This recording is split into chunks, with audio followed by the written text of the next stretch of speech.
Okay, Judy, this week I want you to work on a couple of things just to kind of finesse the way you're playing a couple of these lines. On the second measure of the first line, we're ending up with our third finger playing the C sharp right here. Okay, then our first finger plays the C natural or B sharp. Then it moves up to the second fret. Second finger plays the D and back down to C sharp. I want you to play it where you anticipate the first finger going down like this. So I'm actually, sorry, that finger is down before I release my third finger. Then I'm keeping it down and it moves up. So there's not a whole, I'm not sliding it.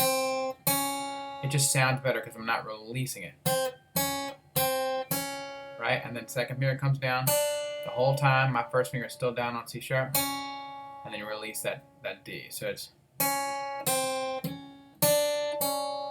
just sounds prettier. It just rings better.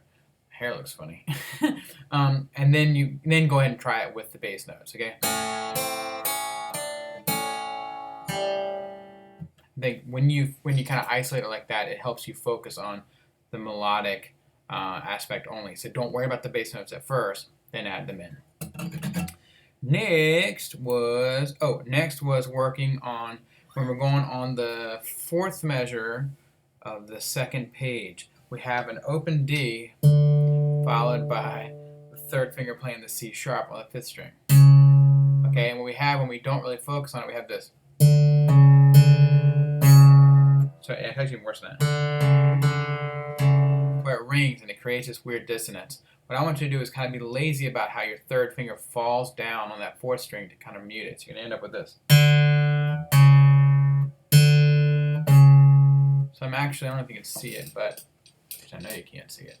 But here you go, there you go, here you go. All right, now watch this. Sorry, I can't do this. If you look, this is kind of hitting that string. And that way it stops the ringing of the open D when you're playing the C sharp. I will work on it over and over and over again where you get it feeling good, but make sure every time you do it, you're releasing that third finger from the C sharp. So you end up with this. That's what I want you to do. You're literally taking that third finger and putting it on every time, and you have to mute the open D every time you do it too. Once that feels good, add this. Sorry, what happens there? And then add the part before that.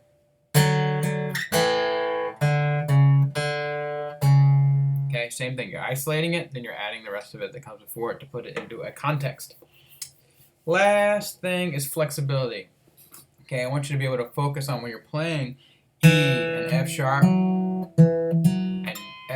and G sharp on the sixth string. I want you to get a nice flexible sort of stretch between your first and your third finger. The only way to get that is to work on fanning your fingers out when you're playing. So start up here on the first string and play the first finger on F sharp and then stretch that finger out. So you stretch it from both sides of your middle finger like this.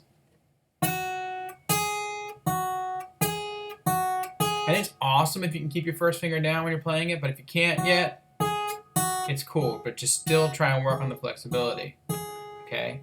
And the next is the next string. And you're still trying to keep that flexibility. You're still trying to make it nice and wide.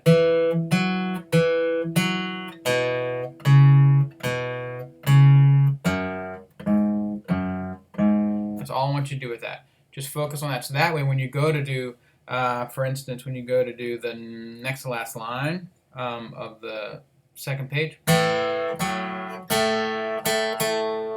you're actually being really flexible when you're playing that. You're not even thinking about it anymore. And then I think that was it. Well, then in the very end of the song, you're doing it here. You're going to go. That part. I think that is everything for this week. Just keep focusing on the last two lines of the second page and then putting it all together and keeping it nice and slow.